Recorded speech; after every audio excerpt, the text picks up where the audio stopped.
నమస్తే రజనీ గణేష్ ఛానల్ మరో వంటతో మీ ముందుకు. ఈవేళ మనం పన్నీర్ కూర వండుకుంటున్నామండి. దానికోసం మనకు కావాల్సిన పదార్థాలు: ఉల్లి, టమాటా, అల్లం, లవంగాలు, దాల్చిన చెక్క, పన్నీర్ ముక్కలు, పచ్చిమిర్చి.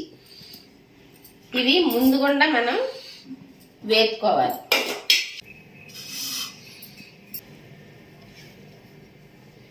అంత సన్నగా ఓకే, అంత సన్న వద్దు, కొంచెం వలం. ఒక్కొక్కటే మొత్తం ఇలా కోసేస్తే అయిపోద్ది.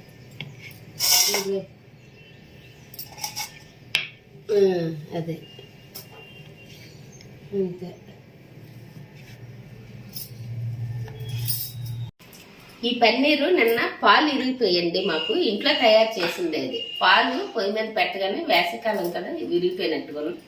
అవి ఏం చేశాను అంటే, మనం కాయగూరలు వడకట్టుకున్న సిల్వర్ జాలి ఉంటుంది కదా, అందులో తెల్లటి క్లాత్ పరిసేసి పాలన్నీ వడకట్టి దాన్ని కొంచెం దగ్గరగా వండ చుట్టి బరువు పెట్టాను, చిన్న బరువు. అదేమో నీరంతా ఇంకి అట్లాగా వచ్చిందనమాట. అది పన్నీరు తయారయ్యింది. దాన్నే నేను వండుతున్నాను, బయట కొనుక్కొచ్చింది కాదు.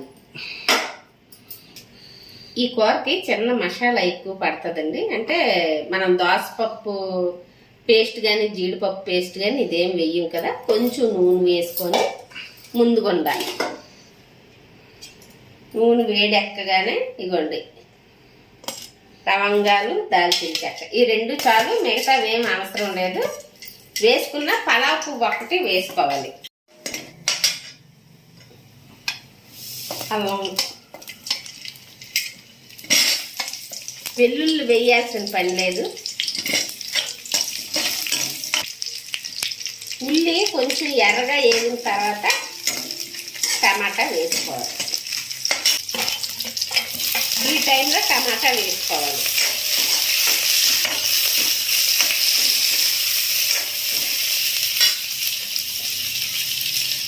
పచ్చిమిర్చి కూడా వేసి వేపుకుందామండి.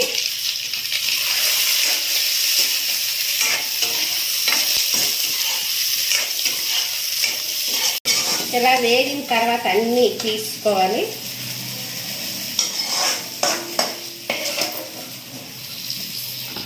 ఈ పేస్ట్ని ముందుగుండా తయారు చేసి ఉంచుకున్నాం అనుకోండి, మనం ఏ కర్రీలోనైనా వాడుకోవచ్చు. ఇది వెంటనే అంటే చల్లారడానికి టైం పడుతుంది కదా, అందుకోసం మనం ముందుగా తయారు చేసి ఉంచుకున్నాం అనుకోండి, మరుసటి రోజు క్యారేజీలకి వాటికి కొంచెం సింపుల్గా అయిపోద్ది అనమాట.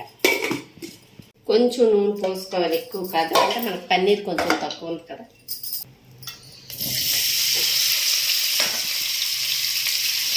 పన్నీరు ఖచ్చితంగా వేపాలండి. అది కూడా మరీ ఎక్కువ డ్రై చేసేయకూడదు. ఇంకా అన్ని ఐటమ్స్ వేస్తుంటాము చూడండి.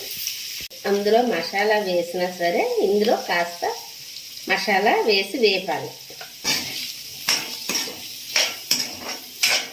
మన కూరకు సరిపడా కారం,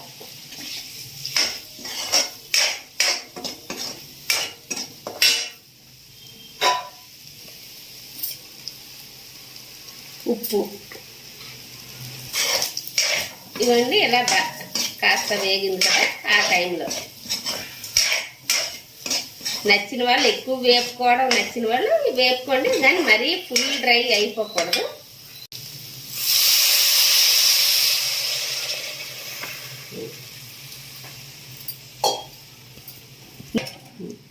నీరు పోసుకోవాలి. ఇది ఉడుకుతూ ఉంటుంది కదా, ఈ టైంలో దీన్ని మిక్సీ పట్టాలి. ప్యూరీని మళ్ళీ పన్నీర్తో పాటు వేపక్కర్లేదు, ఎందుకంటే ఇవి వేసి తీసుకున్నాం కనుక. దీన్ని డైరెక్ట్గా మిక్సీ పట్టి మనం కూరలో వేసుకోవచ్చు. మిక్సీ పట్టాం కదా, ఇది ప్యూరీ వేసుకుంటాం.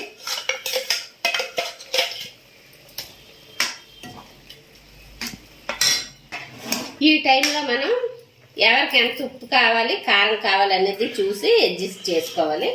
ఇది అడ్జస్ట్ చేసుకోవాలండి. మనం పచ్చిమిర్చి కూడా వేసి పేస్ట్ చేసాం కదా, దాన్ని కూడా మనం గుర్తు పెట్టుకోవాలి. ఈ థిక్నెస్ లో మనం పొయ్యి ఆఫ్ చేసుకోవాలి. కూర రెడీ అయినట్టే. ఆ స్టేజ్లో మనం కూర ఆపుకుంటాం కదండి. మనకి ఉల్లి ముద్ద తక్కువ వేసుకోవాలి అనుకుంటే ఉల్లిపాయ ముక్కలు ఎక్కువగా కోసుకొని, ఒక్క టమాటా, ఒక్క ఉల్లిపాయ వేపి, మనం ముందు చూపించిన ప్రాసెస్లో వేపి తీసి దాన్ని పేస్ట్ చేసి ఉంచుకొని అది వేసుకోవచ్చు. అలా కూడా బాగానే ఉంటుంది. ఖచ్చితంగా ప్యూరీ వేయాలి. ఒకసారి ట్రై చేసి చూడండి. కామెంట్ చేయండి, లైక్ చేయండి, షేర్ చేయండి, సబ్స్క్రైబ్ చేయండి. Thank you.